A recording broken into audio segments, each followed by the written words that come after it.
Right, good morning. Welcome to the March 1st CAAB meeting. My name is Melanie Green, and I look forward to today's meeting, and I will turn it over to you, Rebecca, for roll call. Good morning. All right, Amy Rourke. Yes. David Poland. Here. Joyce Cooper. Here. Nakia Hunter.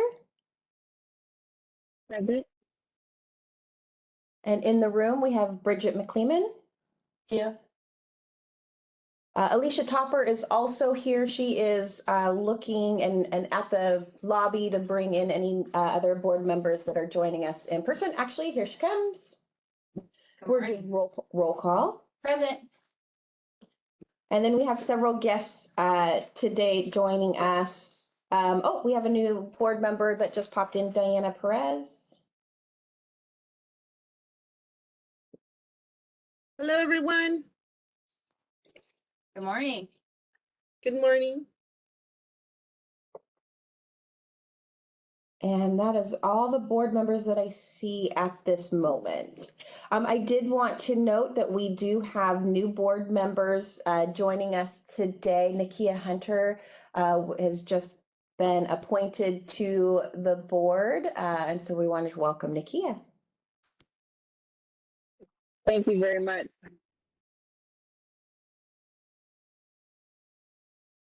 Welcome, Nakia. So glad to have you join us. Hi, Diana. Thank you. It's a very honor to be with you. Apologies about the noise in the background. That's my name.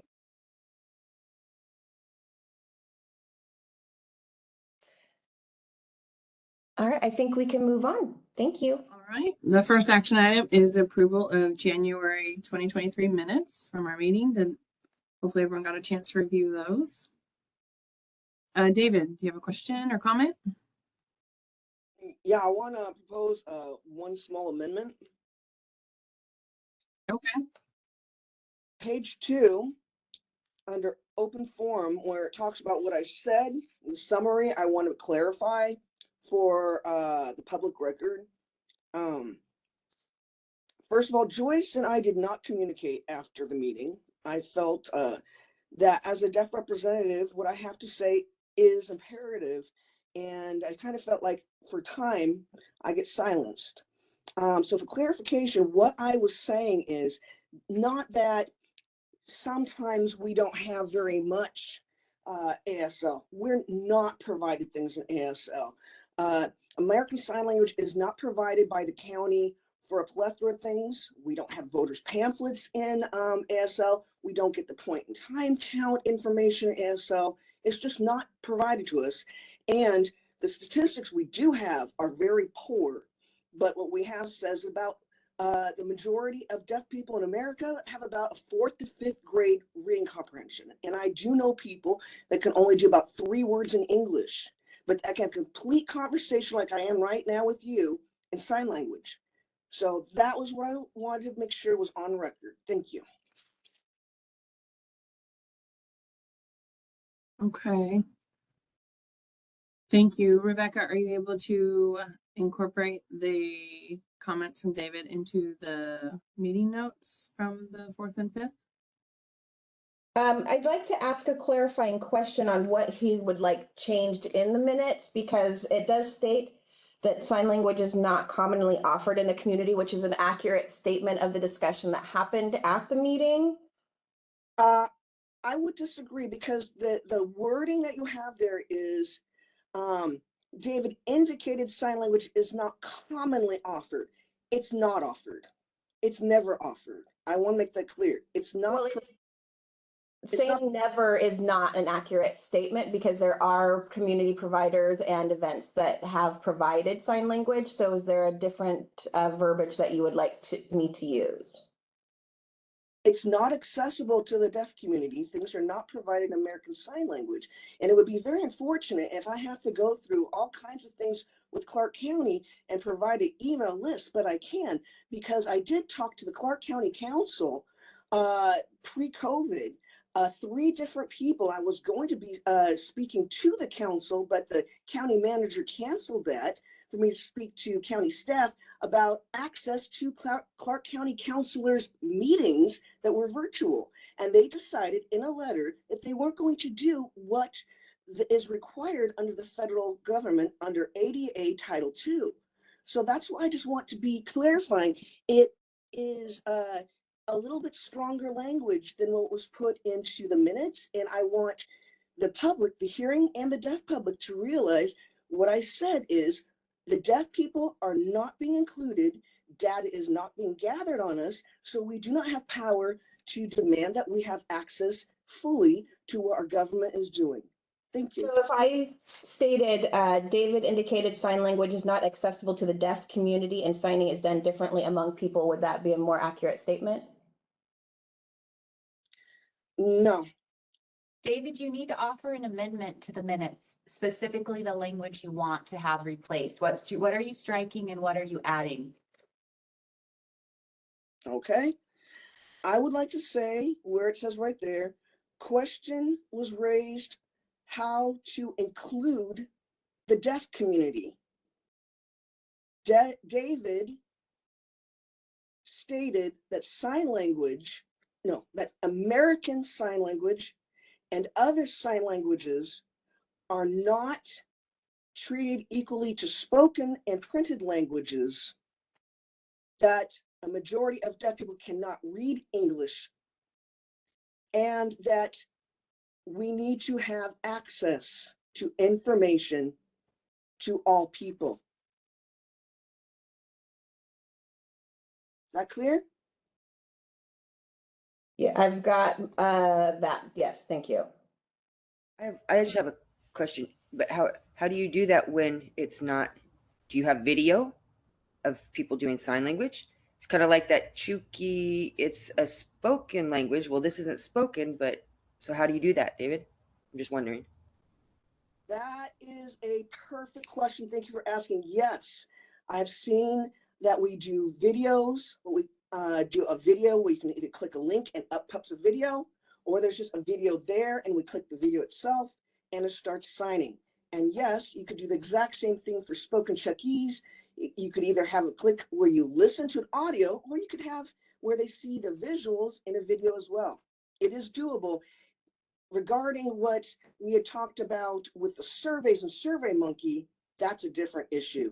SurveyMonkey just needs to work on making it so that videos and links can be clicked so that it can be done, because I do agree that is an issue. I've worked on surveys myself with TDI, telecommunications for the deaf and hard of hearing, that I was intern for. So maybe we can work with TDI and we can try to make something better in our county. But yes, it is definitely doable. The technology already exists. Thanks. Madam Chair, this is Alicia. I know that there is an amendment on the floor and you're asking for action on the minutes. So I make a motion to approve the minutes with the amendments offered by David Poland. I second it, Amy Rourke. Thank you. Any other discussion? Okay, all those in favor of approving the January 2023 minutes with the amendment stated by David, please say aye. Aye. Aye. Aye. Hello. Opposed? All right, minutes are approved. Thank you. All right, and our next order of business is we have Lisa and Diane from SHARE to present about their SHARE meal and nutrition programs. Hi, can everyone hear me? Yes. Yes. Hi, I'm Lisa Galvin, and I am the SHARE Meal and Nutrition Program Manager. And this presentation is going over the programs that the county has supported. And I also have Diane here, who is the Executive Director. So we can move forward to the next slide. On today's agenda, I'd like to cover the programs under the Meal and Nutrition Program umbrella. So the first program is the Backpacks Program and the Fresh Pantries. And then we'll move on to hot meals, summer meals, AmeriCorps and our volunteers, and a big thank you to everyone who is attending here and for all your support of SHARE.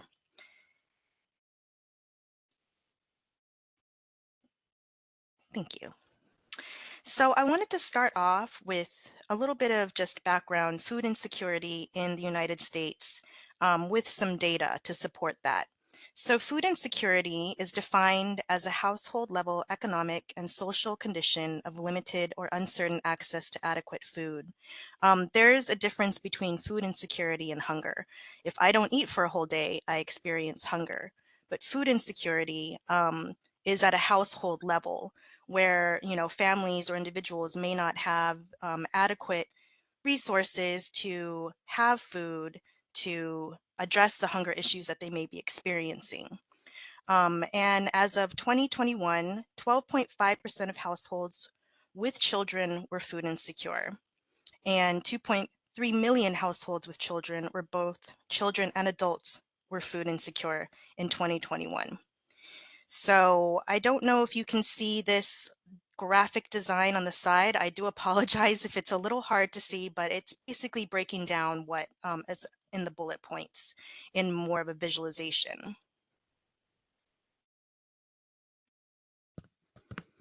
And I accessed this information from the Feeding America website, which has each state that you can click on, and it assesses the state's food insecurity rates. For Clark County, this is data from 2020, so it's not the most updated graphic design, but 47,630 people within Clark County are considered food insecure. And so that's roughly 9.9% of the county. And I know it's a little hard to see on the bottom, but an average meal is $3.61 in Clark County, and that will vary between state depending on many different factors. So I'd like to start off with the backpacks and the fresh pantries.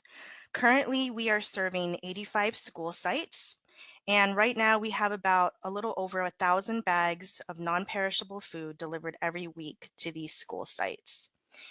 We have snack boxes for high school and middle schools in Clark County, and these snack boxes are a big hit among, you know, middle school and high school students, because we have anything from applesauce to pop top chilies, crackers, peanut butter, and apparently they just go out like hotcakes.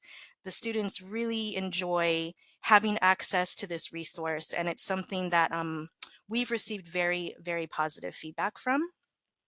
And we have a collaboration with the Vancouver, Evergreen, Battleground, La Center, and Hawkinson Public School Districts. And we enroll students through the FCRCs, which is the Family Community Resource Coordinators at each school, or with Battleground, they have 3 FCRCs within the district, and they go to different schools within Battleground. And they help enroll the students, identify the students who need food resources, supplemental food resources to the program, to the SHARE program. So we have this really great partnership within these school districts and the FCRCs. So the backpacks program outcomes for 2022 and 2023 proposed annual outcomes, unduplicated numbers, 2,500 students served, 27,200 backpacks distributed, 2 new food pantries.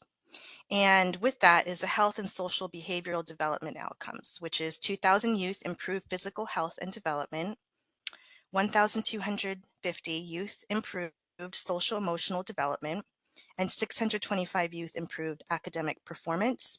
And this would ultimately be through surveys that we would distribute to the FCRCs to hand out to the students who are enrolled or the families who are enrolled in this program. So I'd like to take your attention to this screen. This is a comparison from September to February of last year's program and this year's program. So last year, from September to February, there was a total of 12,418 bags and boxes and hotel bags of food distributed to the students. Now, if you compare that to this year, we have a total of 19,648. The demand has increased over time from this year to last year. And so it comes out to a 58.22% increase between program years. And, you know, we're still kind of living through this COVID pandemic. However, now schools are full time, and with inflation, there's a higher need for families to have access to the supplemental food resources. So we've seen an increase based on different variables, but those are two that, you know, we've identified as factors that have increased the need. And we have fresh pantries, and there are 18 fresh food pantry sites, and these are generally located at different schools. And each week we have several schools that we partner with the Clark County Food Bank to provide fresh food to the community. And families can enroll through the FCRCs, or if they know about the fresh pantries, people within the community can come and fill out paperwork, and they have it in Spanish and Russian. So you don't need to enroll beforehand. You can actually show up and go to the school site and enroll that way, which is, you know, considered a low barrier to providing food, fresh food items to families in need. And the outcome for this year is the fresh pantries will be expanded by 2 additional locations. Next, we have our Hot Meals program. So the Hot Meals program provides freshly made meals to the community every day of the year, so 365 days a year. Even with the winter storm last week, we were able to provide meals to the community. And this is also a low barrier program that does not require paperwork, assessments, or identification to access the service. It is open to the public.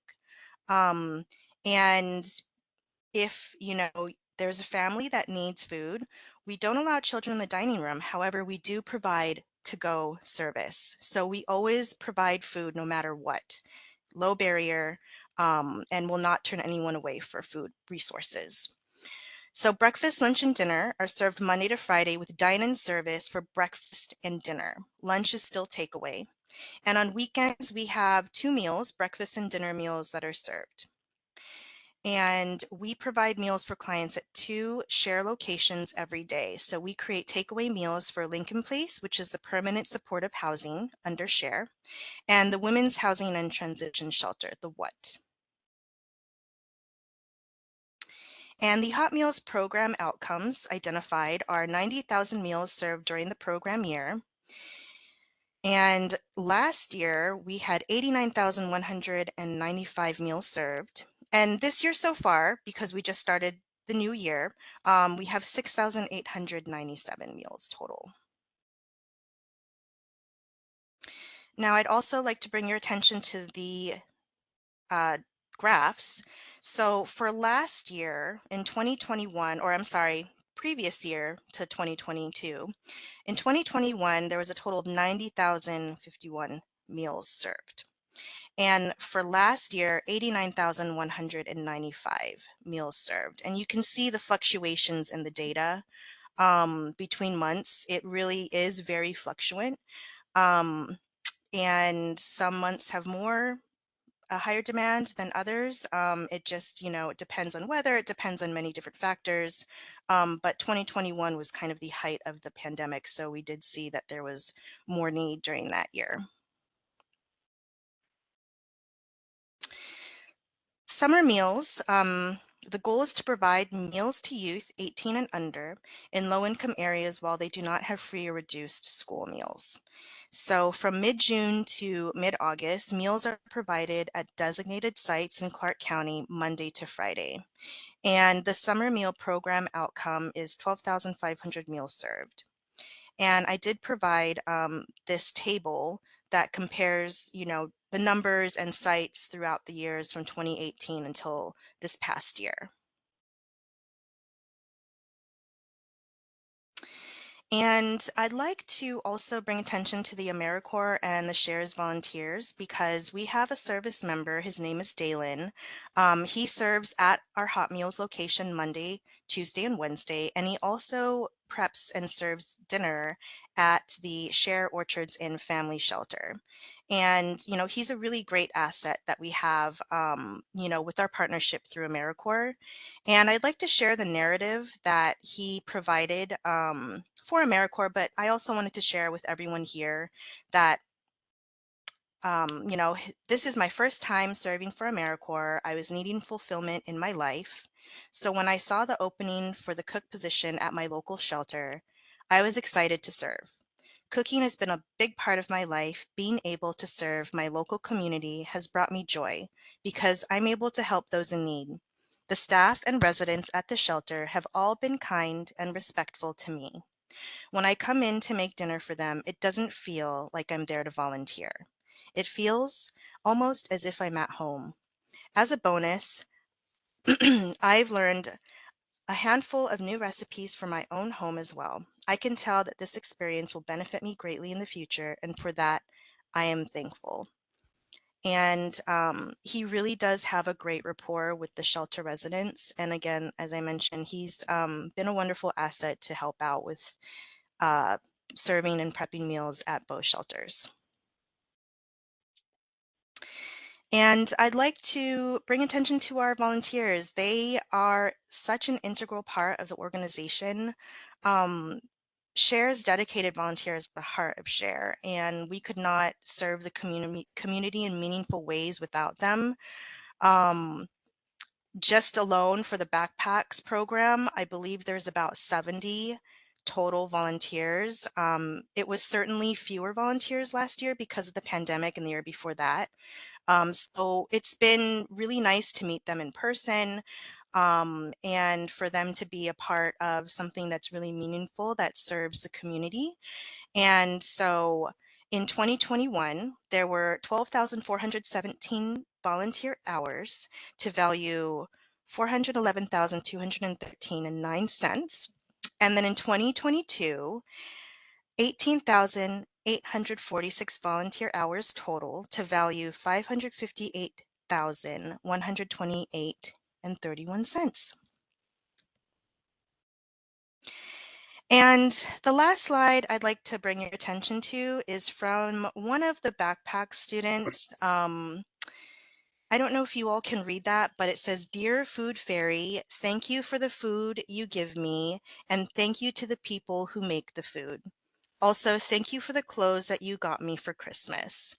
And I actually spoke to the FCRC at this school, and every week this student looks forward to seeing the FCRC and being able to receive her food. It means a lot to her. And she said this idea of the food fairy kind of came out of nowhere. And it was something that was from the creative mind of the student. And uh, it really just pulled at my heart chords. It pulled at her heart chords. It was something that I wanted to share with you all because um, it was just a very touching thank you note. And, the design was also really cute too with the food fairy and the backpack full of with her food in it. And I just wanted to say thank you. And also from the students, they thank you for this partnership and help. And I just wanted to share that little story with you, that little narrative from the FCRC and from one of the students that the county helps to serve and provide supplemental food to.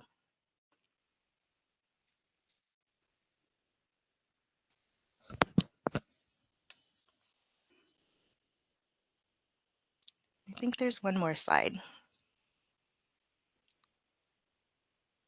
I'm not sure what's happening. It's changing on my computer, but not on the screen.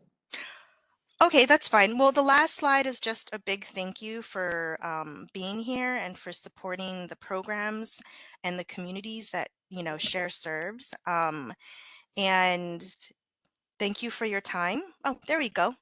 And for your partnership. And, I left a quote, "As we express our gratitude, we must never forget that the highest appreciation is not to utter words, but to live by them."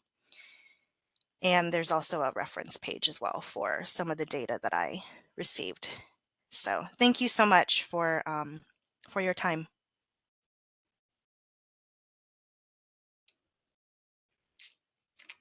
Thank you. Does anyone have any questions for Lisa? Comments?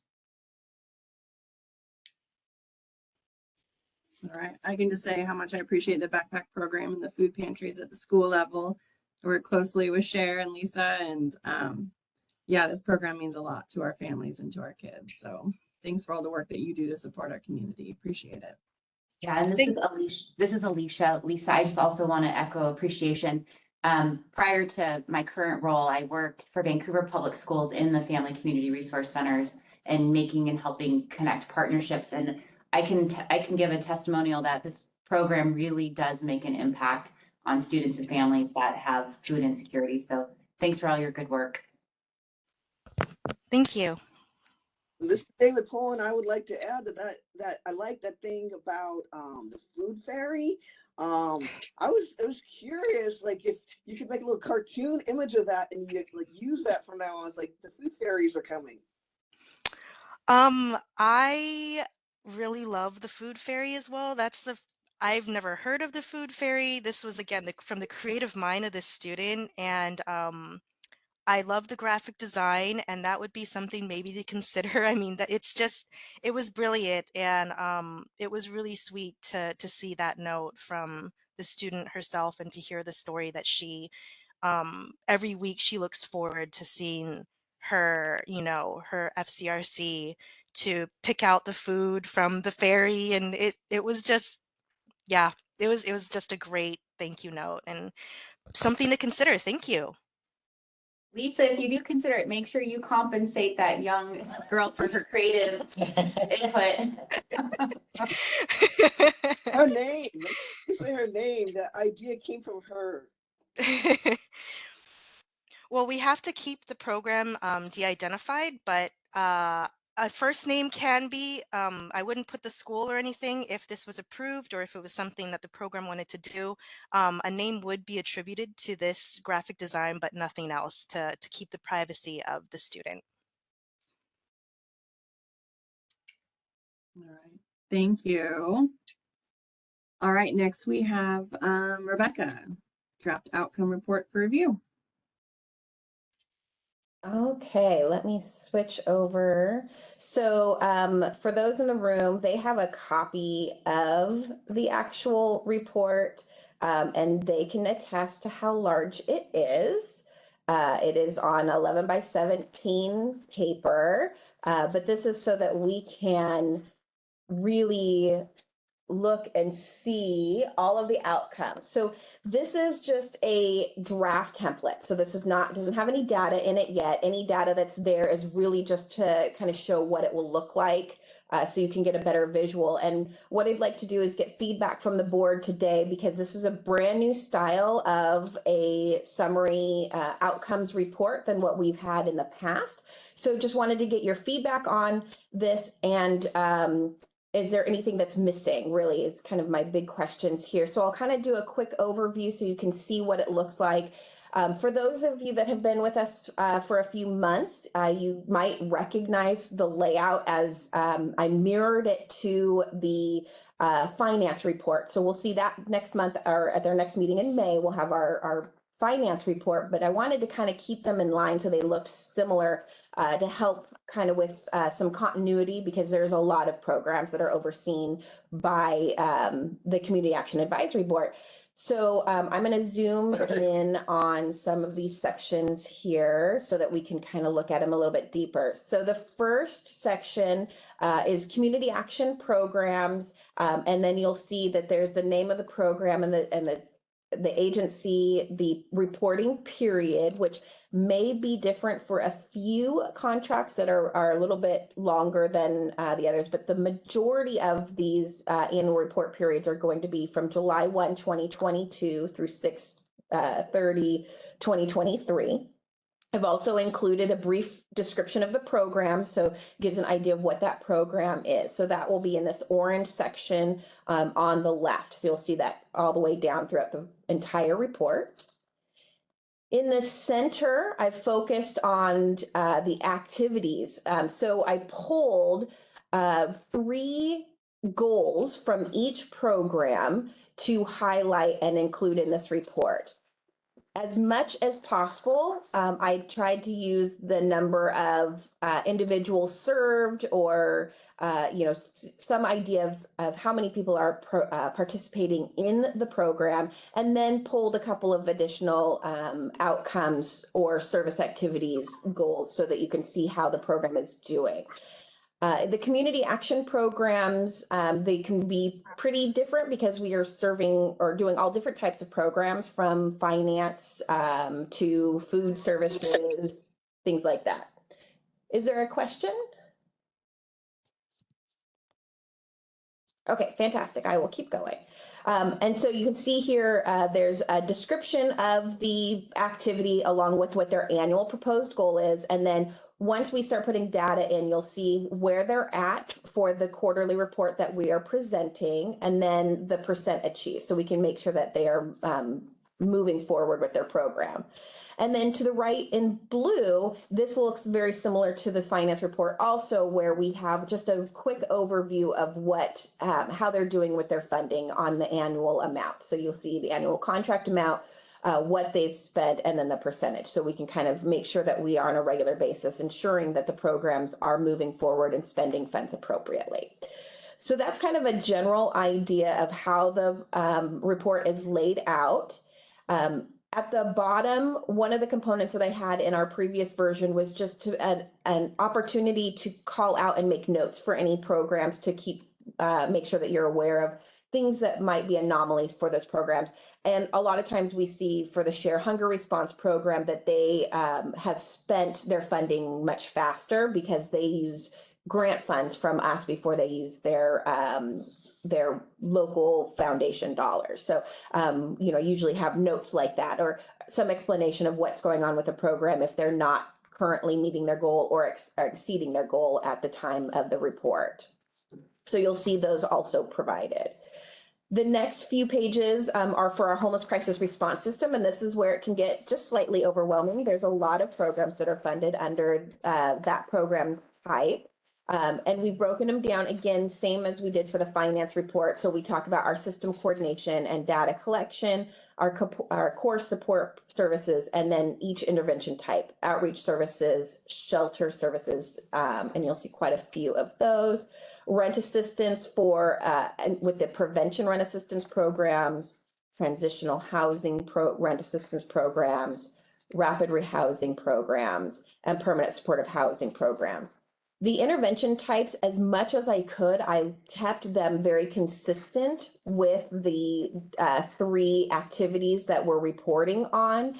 And I also did not include things that you would be able to find on the Homeless Crisis Response System dashboard. There is a link in the report, like there has been in the past, but that information is readily available. And so I didn't want to duplicate that here in this report. I wanted to be able to provide you a little bit different information. So you'll see that. And then again, at the bottom of this section, there's an area for me to add notes for any of the programs that may be exceeding or not meeting their goals at that time. And then the final page is some information that you have seen from the previous iteration of the summary outcomes report. So we have our participant satisfaction information. This is not accurate data. You can see the dates are not right. So this is just a placeholder so you can see what this will look like. 2 things that we have not shared, but we do collect in our quarterly reports from our providers is community engagement. And Lisa had talked a little bit about Share's Hunger Response and their community engagement, and they do report that information to us. So I want to include a graphic representation that will include the number of volunteers, the number of volunteer hours. We also ask if they can identify the number of low-income of volunteer hours from low-income volunteers, then we will put that in there. But a lot of programs don't actually get that information. So it's not an accurate representation, but it's just the best information that we have available. And then I will also put in the value of volunteer hours. And for 2023, that is $29.95 per hour as an FYI. And then I also, information that we collect on the quarterly report is about agency grievances. We ask that they give us a quick summary about what's going on with any agency grievances. For those new to social services, grievances are actually fairly common to happen in agencies. You know, not every program is able to meet all of the expectations of every participant. What we look for are the themes in those grievances. If there's an excessive number of grievances, then we make sure we have discussions with those agencies. But this will just give it kind of a general idea of how they're doing. This will be on a aggregate. So you'll see the total amount of grievances in the system, not for any particular agency. And then the demographic section, which is what we had done before in the previous one. So I'll pull the information from our homeless management information system and get the just a general idea of the demographics of participants in all of the programs, the homeless crisis response system and community action programs that are entered into HMIS. So we'll continue having that brief demographic. So that is a general overview of what the new report will look like.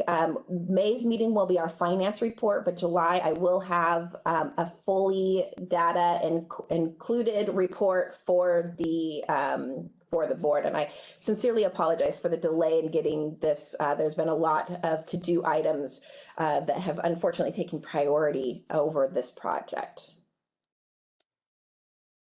Thank you, Rebecca. It looks like there's a question from Diana.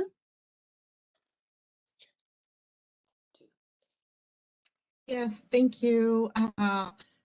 Quick question. I don't have a copy of this report in front of me. So on the intervention piece, I was curious, is there any inclusion of the childcare as a prevention to homelessness?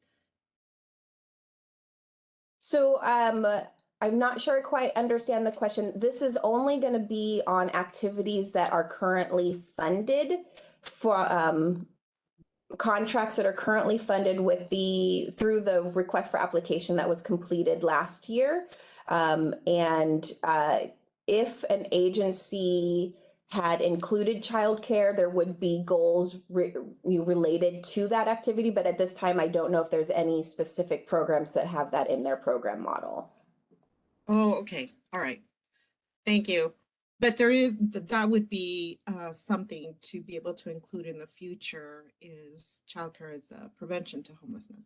So all of the interventions or programs that are funded are based on the community needs assessment. So we take the top needed services based on the needs assessment, and then base the request for application on that information. Childcare has been a fairly large, but in previous CNAs, it has not rose to the top. It doesn't mean that it couldn't be a component of a program that is funded, but it has not been a specific type of service based on the needs assessment. And this also kind of leads to the importance of getting the needs assessment and the survey of needs out into the community. And I'll talk more about that when we talk about the task forces and stuff. But yes, if we know that there's a need, we need to make sure that it's documented through the survey of needs so that we can incorporate it into the needs assessment and then into the next request for application. Got it. Yeah. Okay. Thank you. So I have to compliment you on the look at this thing. I've been whining about this for 3 or 4 years, so it really is much clearer. And I like the way that you've linked the activity and percentages along with the contract amount. So I'm wondering what the difference will be with the finance report compared to this, given that you do have these columns around. Yeah, so the finance columns, I think, are almost exactly the same. The big difference is going to be the reporting period. So these will be quarterly, and typically I would have them quarterly. So you'll see every 3 months what that update is. And then the finance reports are twice a year. So you get semi-annual reports. And when we do the finance reports, all finance people, hands on deck, go back and scrub everything to make sure everything is completely accurate. The information that I get from this is from kind of a separate report that we track. So it might be off by a few dollars. I mean, it'll be very close, but it might be off by a few dollars if there were adjustments laid later for some reason, but that would be the only difference. So the activities described in here are those that they included in the original grant proposal? They are part of the quarterly report that we require of the agency. So I'm pulling that information actually straight from those reports. I'm curious about the community foundation funds. So this is a new one, and I wanted to make sure that I got it on there because there have been a lot of talk, especially when the advocacy committee. So last year, the state allocated state funds in a budget proviso for CSBG. It's the first state in the nation to do this, to really specifically allocate funds to help BIPOC-led organizations with capacity building, and then also BIPOC-led initiatives by other community-based organizations to work on the increasing not only the capacity of the organizations, but also the outcomes coming out of for BIPOC communities, especially those specifically that have been underserved and overrepresented. So it's really a direct funneling of these funds, brand new direct allocation. And there's a lot of advocacy actually going on right now to try to get the state to maintain that funding. So the advocacy committee has been actually seeing quite a bit about these funds. But I understand all of that, and I think it's a tremendous program. I was concerned when I saw that the funding went to the community foundation, and in the report that referred it to the community foundation, that went to council to approve it going to community foundation, the CAAB board was not addressed, and yet these are funds that come from the state that typically we would have reviewed and allocated out. And I'll just finish. No. I'm sure you got responses, but when it goes to the community foundation, within the community foundation, the question is whether you have the breadth of experience and expertise that is on this board that's consciously got regional, and we struggle to be diverse and that sort of thing, and we have no say over community foundation. But I appreciate Vanessa's on the board, but yeah, so a couple of things. So because these funds had to have a quick turnaround and under an emergency proclamation, we went directly to a non-compete application situation. And so the Community Foundation has an existing process. So their social justice and resiliency fund started in the beginning of the pandemic to be able to do this exact work, to get funds into the community-based organizations that are doing work with BIPOC communities. And so they had already, for about a year or so, been fine-tuning this process. They use a community-led process. They have a very diverse board, a review committee that oversees, that is made up of BIPOC community members to make the decisions on who gets the grants. And it is a responsive grant-making process, whereas we are not set up to regularly take in grants. They actually review any grants that come in on a monthly basis so they can quickly turn around and get those funds back out. And so there was a very specific reason why we decided to partner with the Community Foundation for this project, because we knew we could get it up and running quickly, that it would be really BIPOC community members making the decisions to put these funds in the hands of either BIPOC-led organizations for capacity building or other community-based programs that are doing initiatives to improve the outcomes of services and access to the services for our underserved communities. Two comments. One, in the staff report to council at the time, there was no reference to Community Action Advisory Board, and I always like to raise the profile of the CAAB board for influence, and yet there was reference to consulting a whole bunch of community organizations. And if I had been there, I think it was last October or so, that's my comment, just for future reference. I think CAAB wants to increase its profile with council and that sort of thing. The other thing is we've run into a problem with the county that I've always wanted the county to be able to fund smaller nonprofits, people who don't typically have huge budgets and they're getting off the ground, but the county has always taken the position that they don't fund anything under 40,000, I think it is, which would be a huge amount of money to some of the startup nonprofits.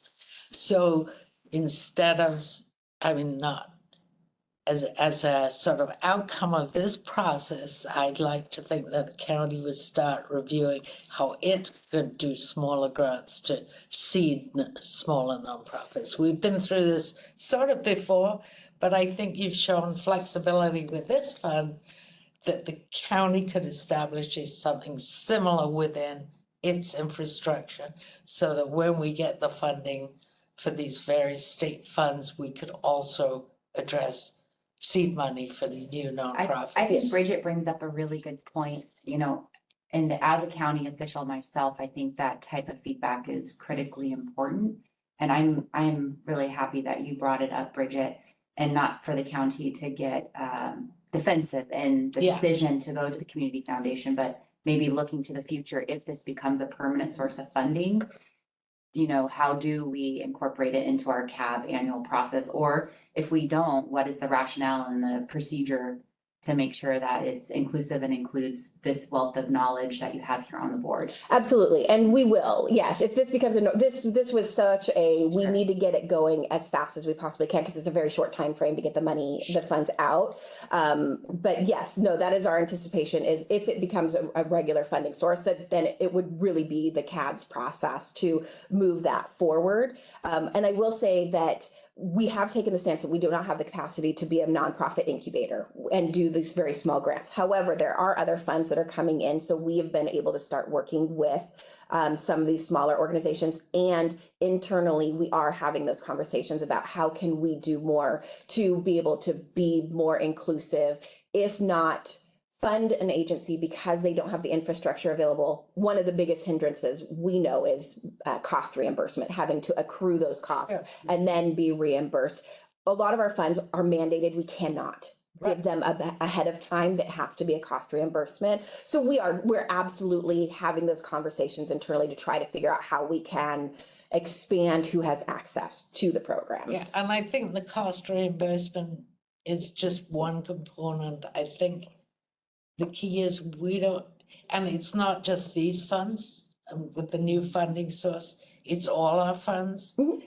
And particularly where somebody's been awarded and they haven't spent all their money and you reallocate funds, it's currently reallocated to somebody with an existing contract, usually without changing the number of outcomes so that we know funding doesn't cover everything. But to establish a process whereby we can give money, whether it's 10,000, 20,000, 40,000, to some nonprofits, quite apart from any of this. If we have money left over from CAP programs or, so as a policy planning thing, I'd really like to see that happen. Yeah, one of the things I know Michael has mentioned in the past is, for some of those decisions, the board would need to meet more often because we're on a quick turnaround and funding sources, a lot of them, not all, but a lot of our state grants and federal grants aren't a time frame that we have to meet. Yeah. So that is something that we could definitely talk about more in the future. Does the board want to meet on a monthly basis where you could be more involved in some of those decisions?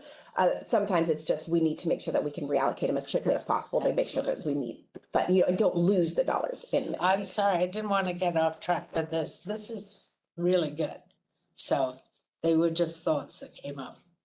Thank you. I agree. I love the structure of this, the clarity. The only recommendation, a request for edit that I would make is to add a total line at the end of each of the funding programs. So it just calculates the total amount. Yeah. And with the homeless crisis response system, are you thinking just the total amount under the homeless crisis? Okay. Yes, each category. So that you would have two for CSBG and for, okay. There were a couple hands up. Diana had her hand up and Michael, I wasn't sure who was first. Diana, did you have a question?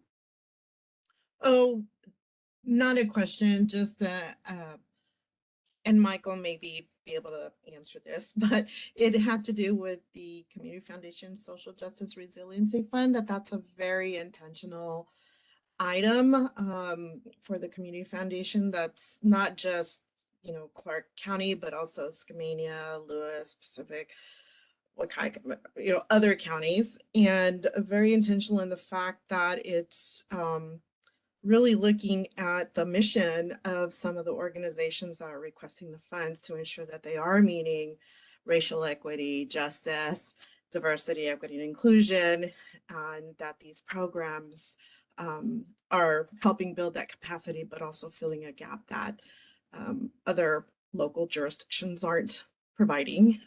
So just to, you know, let folks know that it's a much bigger intention with those funds. And I quickly wanted to say, first of all, thank you, Bridget, for bringing that up. I absolutely hear you, and I don't disagree. You know, in retrospect, I do wish in our staff report we had included the CAAB, at least discussions with the executive committee on the CSBG proviso funds. I think that would have been like some amazing support that we could leverage, you know, in you know, bringing this up to the Clark County Council. So thank you for that. And we do have a lot of concerns and discussions internally regarding, and I'm saying this is for information of the CAAB board.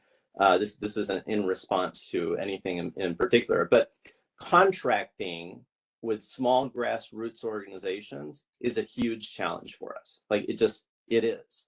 And we have worked through, tried to work through and continue trying. This is not over. It'll never be over. But, you know, working with our finance, working with the county auditors in terms of what can we do to make contracting with small organizations easier.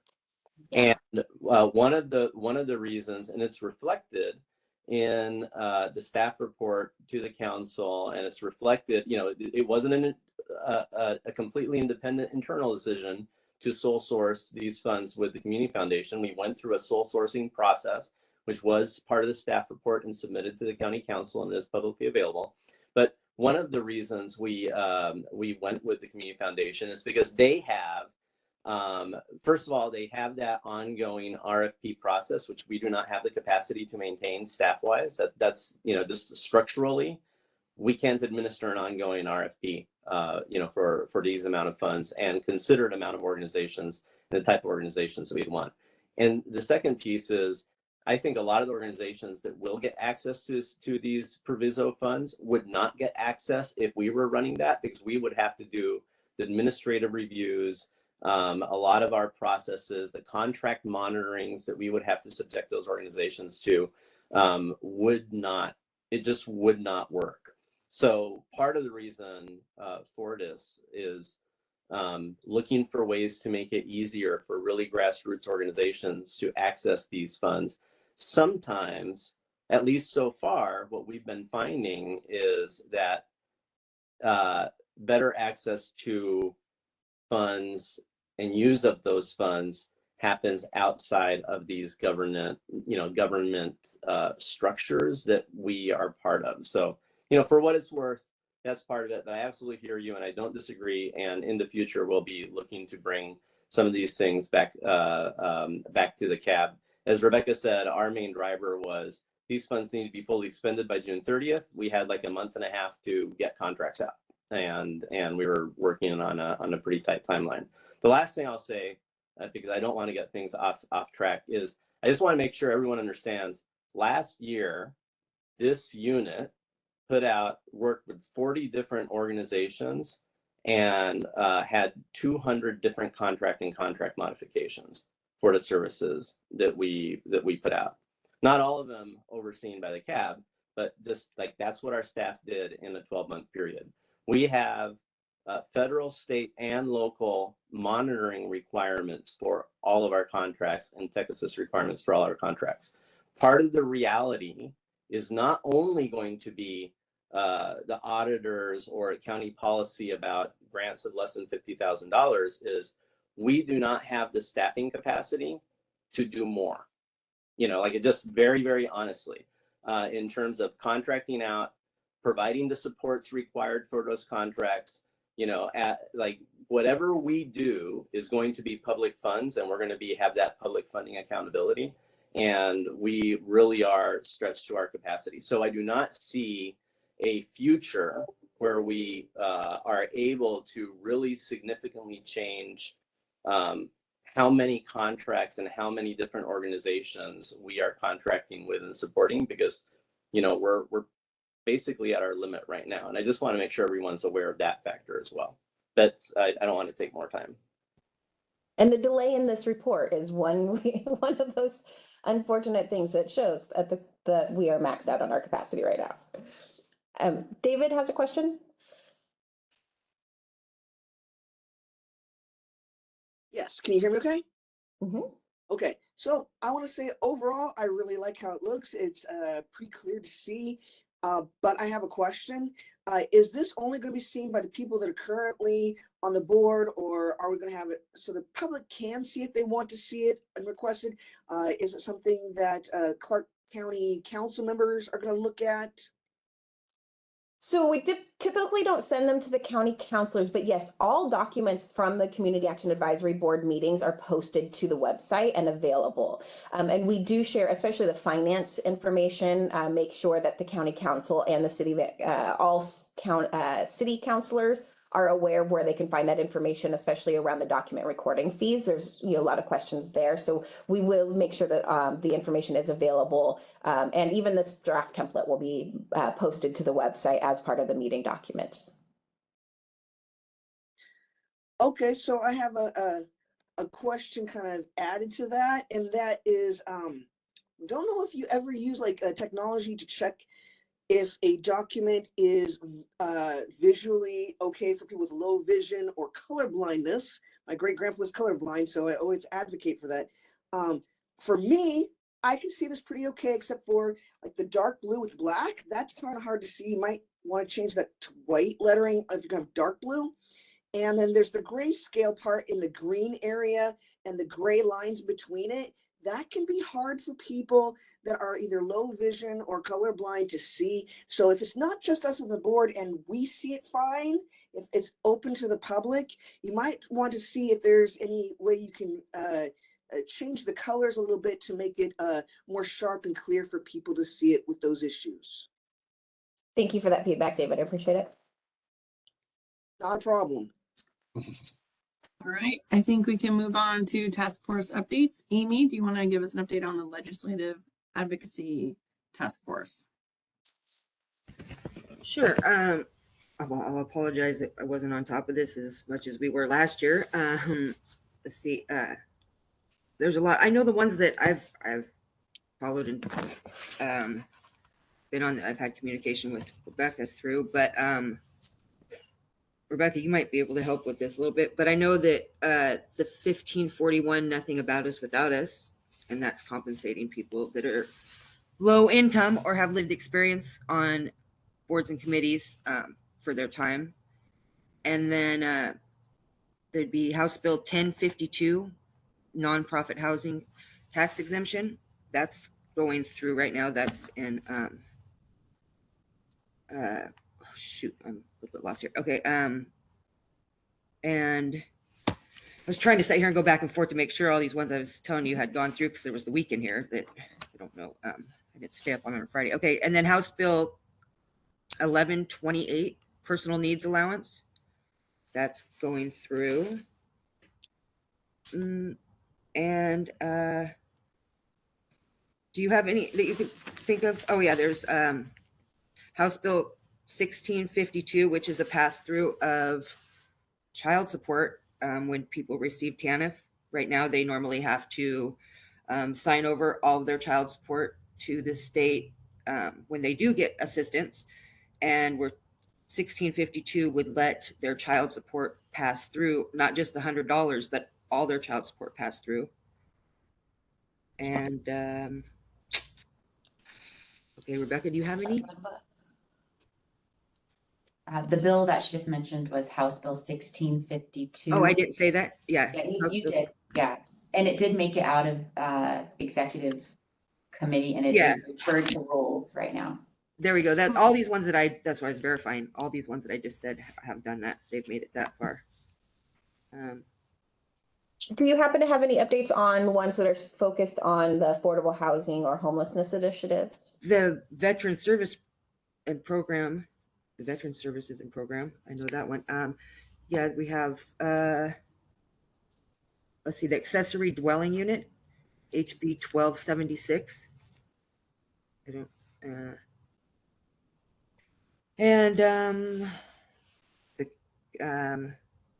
county sales tax and use for tax for mental health and housing would be Senate Bill 5604. I haven't checked that to see how far that's went yet. That's why I didn't say that one. If we could get back to me, can we continue this at the end of the meeting so I can make sure that I have these? Well, and Amy, to be fair, there are over 100 bills right now in the I know. legislature that are specific to affordable housing or targeted towards homeless prevention. So it's way too much for this small committee to track. And, you know, now that they've had the first cutoff where the House of Origin bills had to make it through, we'll be able to filter through and see what else is remaining that we may want to focus on. Our target has really been on the Washington Low Income Housing Alliance priorities, and also the community action reports that we get from Vanessa and Rebecca. But is there possibly a way for, I was trying to use the same thing that we used last year that you had used, Alicia, but you have to have an account, pay for that. The you know how you had them all on the what is it called, the I think we were using Smart Sheets. Yeah, Smart Sheets, correct. And so is there a way for this next year that the county may have one that wouldn't have to pay for to be able to use or something? You know, I can, if I created one of those documents in Smart Sheets, I can share it and there's no cost. I just have to make it public. We just didn't set that up for this year, Amy. If you wanted to for the second half of session, we could spend some time to do that, and then we could make it visible and share it with all of the CAAB board if they were interested. Awesome, yeah. I would like to do that. Thank you for the updates. Rebecca, do you have a CNA task force update? Yeah, so the survey of needs is out. Hopefully you all saw the emails that I've been sending and are sharing the access to the survey with your networks. I've visited several community meetings so far, and I have more on my agenda to get out there to let the community know that the survey of needs is available, and that we are hoping to have help getting the survey distributed throughout the community. Janet and I have been very busy counting surveys and putting packets together to get out to all of the different partner organizations that we've been historically working with, so that they can get them out to their program participants to get those completed and returned. For example, I was just at the food pantry meeting last week where I worked with about 40 different pantries to get them their surveys, and they'll be handing those out, and many more to go. So please keep sharing the information on your social media, through your email, to all of your networks, to let people know that the survey of needs is available. It's available in the 5 languages, English, Spanish, Russian, Vietnamese, and Chuukese in paper copies, and then English, Spanish, Russian, and Vietnamese through SurveyMonkey. So if they would like to do it online, and we appreciate the help getting that out there. Our goal is to beat the number of responses that we had for the last needs assessment, which was 1,655. And I definitely need help to make sure that we get it out there. The CNA task force did not meet in February just because we're in the mode of having the surveys out, but we will be meeting in March to really start working on the next other phases of the needs assessment, including collecting different assessments that are done by other organizations in the community, so we can incorporate that information into our overall needs assessment final report. Great, thank you for the update. Michael, do you want to update us on the document recording fee? Hey, good morning. Sorry, everyone. Good morning. I'm Michael Torres, Program Manager, Clark County Community Services. This presentation is really a slightly edited repeat of the presentation that was done at the last ECHO meeting, the Ending Community Homelessness meeting, which is the forum between Clark County Council representatives and some staff, City Council representatives and staffs, and other cities in Vancouver and stakeholders around homelessness. The reason I'm mentioning that this is a repeat is that echoes are recorded and they're available online. They're recorded and they're played on CVTV. So if you want to, you can go back and re-see this presentation and all the issues discussed at the echo. And I recommend it. I think they're good topics. You hear a lot of perspectives of where the different cities are coming from. Good stuff for the CAAB. Next slide, please. And this presentation I gave February 14th. So where we're at right now, and what I'm going to talk about is our document recording fees, which is an important part of the funds that this board receives reports on and makes funding recommendations on that go towards homelessness. Those funds we are seeing a significant drop on revenue of document recording fees right now because the economy has really cooled down, specifically the housing market. And these fees are really being driven, they're collected when based on fees put on recordings of real estate document transactions, real estate transactions. So part of those, I'll get into that in a moment, but statewide and locally, we are seeing a significant drop in revenue of these document recording fees. Part of those funds stay locally and are used by the county for our homeless service providers, and I'll talk about those ways in a moment. Part of those funds goes to the state and then comes back to the counties in form of the Consolidated Homelessness Grant. So the drop in revenue of document recording fees affect both things, both what is retained locally and the state funding that comes to us for homelessness. So February 6th, it was highlighted in the Columbian that there are significant cuts that could happen. This is being discussed in the legislative session on terms of what can the state do to backfill some of this. Most of those discussions really involve, next slide please, really involve the state portion of the funds. So in this slide, it explains that as mortgage rate, basically as economy change, home sales and refinancing decreased, the recording of real estate documents dropped, and now we have a shortfall. And where it talks about here is the most recent numbers from the Department of Commerce showing recording fee generated about $45 million less than anticipated for homelessness and housing in fiscal year 2022. That's really talking about the state portion of the funding that comes to us. The governor in his budget estimated a drop of about 25% of revenue collection for the state funds, and they made that correction in the governor's budget. But statewide, what they're seeing is closer to 50%. So even at the state level, there is a gap. Locally, what we have seen is a 47% drop in fees collected in 2022 when we compare it to 2021.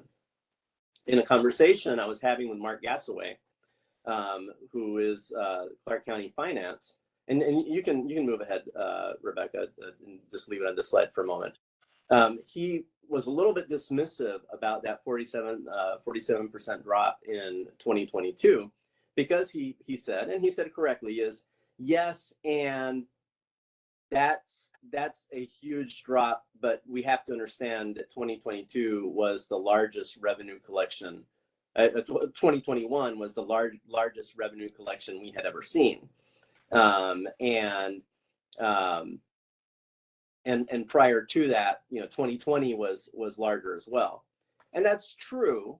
But what we do, and we have had to do as the pandemic has really impacted our community, we don't bank, we allocate all the dollars we receive. We don't kind of bank a rainy day fund of millions of dollars of unused funds sitting there without a use for them. So as revenue has increased, And as we have seen the need increase in our community for services and supports related to homelessness, I want to remind everyone, not in the presentation, but the 2022 point in time count showed a 31% increase in homelessness compared to prior to the pandemic. So as those needs have increased in the community, along with the revenue increase, we also have expended more funds related to homelessness in our community than ever before, and those services are needed. So when you have the drop in revenue, we have a drop in services, just because the revenue collection the past couple of years was higher than it had been, we have to also understand that the local community need is different than it was prior to the pandemic, and our system is different than it was prior to the pandemic. It's a lot bigger, it's a lot more robust in some ways to deal with the stresses that we've been having. So in terms of document recording fees, these are, I already mentioned, these are fees locally collected by the county auditor when real estate transactions are recorded. I mentioned part of it stays locally. That's about 60% of all document recording fees. About 40% is what gets passed on to the state. And these are the majority of our state homeless funding. Next slide, please. So the types of document recording fees that are retained locally, just to link it back to what you see in your reports, both the finance report and the program reports that you were just looking at. We're looking at House Bill 2060 funds and House Bill 1359-2163 funds. Both are, they're, even though we say, often people call them local funds for good reason, because they are collected locally, they are retained locally. The portions not retained will eventually come back to locality from the state. But we also need to understand that these were not, this was not a funding source created locally by local ordinance or initiative, kind of like Vancouver's Prop 3 initiative. That something like that did not create these funds. These funds were created by a state legislative effort. So that's why you have those state RCWs. And with them come state requirements for how we utilize the funds. So the House Bill 2060 funds, known as the Affordable Housing for All funds, is about 1/5 of the total document recording fees collected. Those are the funds that require to interlocal between counties and cities. The allowable uses are more brick and mortar. So things like building affordable housing, building shelter, allowing for rent vouchers, which, that's the one brick and mortar thing that's not, and paying for emergency shelter program operations. So those are ones covered by interlocal. Those funds always go to the counties and are used as per Can someone please explain to me what local agreement. I'm sorry, go ahead. every game he's played? Okay. I'm sorry, was there a question? Okay, if there was, let me know. I will go ahead. The 1359-2163 funds, known as the Local Housing Assistance Surcharge, that's like 75% of the total document recording fees. These are not covered by any interlocal agreement. They go to the local government that has responsibility for the local homeless plans. Any city can claim their portion of these funds if they notify the county. Usually it's the local government that has responsibility. They notify the state, and they assert responsibility for homeless housing within their own borders, and they have to adopt their own homeless plans. And these funds are used to support the local homeless plan in effect. Next slide, please. Rebecca, can you hear me? Next slide, please. Thank you. So the Consolidated Homelessness Grant, that's a portion of the funds that go to the state and comes back. It's not all the Consolidated Homelessness Grant funds. CHG funds have other state funds in there as well. So the drop in document recording fees does not directly translate to the same percentage of drop in the CHG funds, but there still will be an impact. And local governments that have asserted responsibility for homeless housing within their own borders and have a local homeless plan that they have adopted and they are running, they're also eligible to apply for other state homeless funding. Next slide, please. So this is what the document recording fee revenue has looked like over the past several years, and how that has changed with the housing market, not expenditures, revenue. So the 2163 funds are that green line at top, the one I said this makes the majority of the funding, along with the House Bill 1359. And then that below you can see the House Bill 2060, House Bill 1359, and the document recording fee portion of the Consolidated Homelessness Grant Funds, you know, how that revenue has looked like. Next slide, please. Michael, I know we're behind on agenda, so I'm just going to throw this out there, but it would be interesting to see a line that points out number of transactions, just not total dollars, because in there is an increase in the document recording fee that would skew that graph a little bit. Yeah, that's if there's interest, I don't have access to that data. I'll get it that for you. know of, I have but, it. okay. Yeah, absolutely. I mean, that might be interesting to see. Absolutely, Alicia, and thank you for offering. Yeah, because yes, there was an increase in the collection document recording fees, which could skew that increase. It wasn't just change in real estate that led to that increase. And this is what the expenditures for document recording fee have looked like over the past several years, over the same period. If we actually overlap this to the revenue, actually, this is the revenue and expense that you see. The revenue is the blue line, the expense is the green line, and what we do is we collect document recording fees, and they get allocated into the next program year's contracts. So all the funds come in and they get allocated contracts. They're getting spent out the next year. So what you see is our homeless expenses generally follow document recording fee revenue about a year delayed. So what we are going to see by the end of this year is a gap between our projected expenses and the revenue that's been collected. Next slide, please. So that shortfall in June 2023, based on what revenue has looked like so far and what expenses have looked like so far, is about 2.4 million of a shortfall to projected expenses. By the end of the year, we're expecting about 3.4 million. So, you know, document recording fees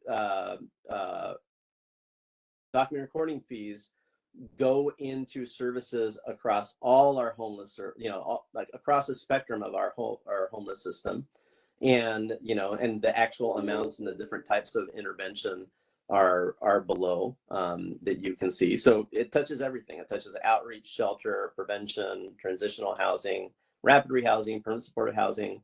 Other support services are things like SOAR, Rent Well. Data collection and planning is everything like Housing Solutions Center, HMIS, coordinated entry, those working group support for those working groups, community planning, which includes planning for the WHO and severe weather, things like that. Next slide, please. So what we are planning to do is right now, staff is looking through, fortunately, June 2021, we went to the Clark County Council, and the Clark County Council allocated about $15.5 million of ARPA funds to help us with the increase and at the time expected increase of demand for services in the homeless system. And we are going through about 3.4 million of those ARPA funds have already been expended. They last, we are spending them out over several years, as through the end of the ARPA period. So we have about 2.5 years left in that.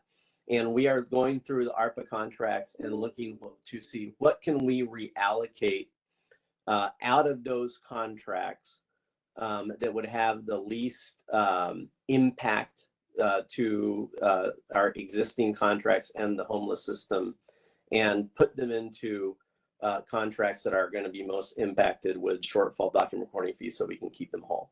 So I expect that we will be going to the Clark County Council with those recommendations for ARPA redesignation in April. And that's our backup plan if, if as expected, this revenue shortfall continues. Any questions? That's my presentation. Well, thank you. And this is only for information to the CAAB because that's what's going on, and it's important. So thank you. Thank you. Appreciate that. We have Samantha and Jamie here to give an affordable housing fund and homeless services update. Not sure if I'm starting or if Jamie's starting, but I jumped in first. So good morning, everyone. Hi. Thanks for having me. And I'm sorry that I did not prepare any slides to give to Rebecca this time. Some exciting updates that you're probably all well aware of. The Affordable Housing Fund levy passed. There was a vote February 14th. 53% of voters approved it. So that means that next year we'll have $6 million to award for housing production and preservation. We'll have $2 million a year to award for rental assistance, $1 million a year for emergency shelter, either construction or operations. And then we've added with this new levy, $500,000 a year for homeowner assistance, whether that is foreclosure assistance, home buyer assistance, or rehabilitation assistance. That is, those are all options under the homeowner category. So I'm very excited about that. $10 million a year for 10 years. We're getting ramped up and ready to administer that. We'll add a staff member to help. Haley is my planner that has been working on the existing levy. We're planning to award all of the existing levy funds that end in 2023. We'll allocate them all this summer. Amy, I'm happy to take a question if you want. Yeah, well, it's kind of, I just know this is the right place to ask. I have somebody that recently, I'm just wondering, why is services so fast in like Spokane than it is here? I mean, I just have a friend that this is a lived experience. She just went up there and she's got services and housing like that. Is it the funding? I mean, I'm kind of wondering, like, I can't believe she just got it already. And like, I have another person that's sitting here with me in my garage, and they have been trying to call for Council for the Homeless for over 2 years and haven't even got a call back. Amy, can we follow up with that after the meeting, just because Absolutely. we are in a really tight time crunch today? Yep, that's great. Fine. Thank you so very much. I'll have to check in on what Spokane has got going on. That sounds awesome. I'm not sure. Another thing that I wanted to update is our home ARP plan was just approved by council Monday night. We're still accepting public comment through the end of this week in case anybody wants to provide any other feedback on that, but we'll be submitting it to HUD next week. And that the plan is for $2 million that we will use towards supportive services for people who are homeless, with a preference towards people who are living currently at the Safe Park or in the Safe Stay communities. And supportive services is a wide range of activities, from behavioral health services, recovery services, food, childcare, employment, education, and it also includes rental assistance and case management. So that's why we committed everything to supportive services for our home ARP funds, and we have 6 years to spend those. We just finished our CDBG and home application review process, and we will be letting applicants know shortly on how the scores worked out. We will also then advertise, we'll put in the proposed funding awards into our action plan and share that with the community for public feedback. And then that will have council approval in April to be submitted to HUD in May, same timeline as the county. The CDBG and home funding will start in July with our program year start date. And lastly, I'm not sure how familiar you are with the MFTE program. It gets some mixed reviews out there. Multifamily tax exemption is a program that the city for new housing development can waive property tax on the new construction for 8 or 12 years. We've made a lot of proposed changes to that program that is currently under review. We have a Be Heard page, Vancouver Be Heard, and you can look at the proposed updates, or I can share additional updates in the future if anybody is interested. The public comment just opened and we just started sharing those updates. And so there's about 60 days, I think by the end of April, we'll close public comment and take this back to council for their review and approval. And hopefully maybe by this summer, we'll have a new MFTE guidelines. I think that's it for my updates, and thank you very much. Morning. I don't think I have a ton of updates. I can tell you that our temporary use permit for our third safe state community, which is what will be our downtown location, was just approved, and we're supposed to be meeting with the contractor very soon. I think next week to figure out a timeline. So I should have more info about when that will be opening. Hopefully at our next meeting. We should be close to opening. Hopefully at our next meeting. The full 1-year report for our first safe state community should be coming out here in the next week or two. We just finished compiling all of that data. Very happy with how those sites are going and the successes we're seeing out of there. I don't know if anybody saw the article that was in the Columbian this morning about one of our residents, but she had mentioned struggling with the fact that there's porta potties on site, and I'm happy to announce that we have been working on plumbing all the existing sites that we can. Not all of them are able to be plumbed, but that one is. And we're just about to wrap up the RFP process for shower, restroom, laundry facilities for all of the sites. So that's exciting. They'll have plumbing. What else have I not covered previously? I think I mentioned. Can you share the community conversation with the Columbian today? Oh, sure. The Columbian is hosting a community conversation about housing and homelessness at the Kiggins Theater, starting at, I think, 5 o'clock today. Michael Torres will be on that panel. I will be on that panel. I think they've got somebody from the governor's office, Courtney, who was in that article, who's a Safe Stay resident, is on that panel. I feel like that's going to be I'm excited to do it. I think it's going to be a very interesting conversation. I know that there's going to be some time at the end for public questions. And I believe it's just like first come, first serve. So no, you don't have to like purchase a ticket or anything. And I do not think that they are recording it. So this would be like your only opportunity to see it, I believe. And they also did a little mini documentary about Courtney that's going to be aired tonight. I'm excited to watch that. Is this in person or? It is. It's at Kiggins Theater. Oh, okay, thank you. Doors open at 4:30, I believe, and then it starts at 5. I feel like that's all of the updates we have. Am I missing something, Diana? I think you're muted. You got it. I just want to apologize. I have to drop off at 10:30. Excuse myself. All right. Thank you so much for those updates. Appreciate it. And we just have 1 minute for a quick public forum. If any of our guests would like to speak, now would be your time.